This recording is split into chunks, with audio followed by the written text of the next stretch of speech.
బుద్ధి గత జన్మ కర్మానుసారం పుడుతుంది. జరగనున్నది తప్పక జరుగుతుంది. దాని నుండి తప్పించుకోవడం అసంభవం. వద్దన్నా వచ్చి పడే దుఃఖం వలనే సుఖం కూడా అనుకోకుండా వస్తుంది. భగీరథ ప్రయత్నం చేసినా ప్రారబ్ధ కర్మఫలం తప్పదు.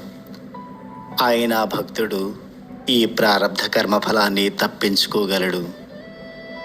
మన ప్రారబ్ధ కర్మల ప్రభావం సత్పురుషులకు ముందే తెలిసి ఉంటుంది.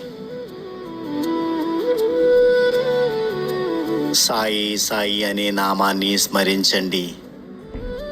నా కథలను నిరంతరం శ్రవణం చేయండి అంటారు బాబా.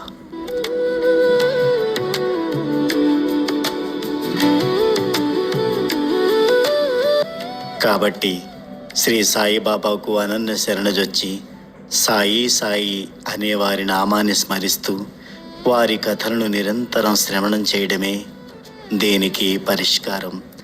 అప్పుడే ఆ ప్రారబ్ధ కర్మఫలం తప్పించుకోగలం.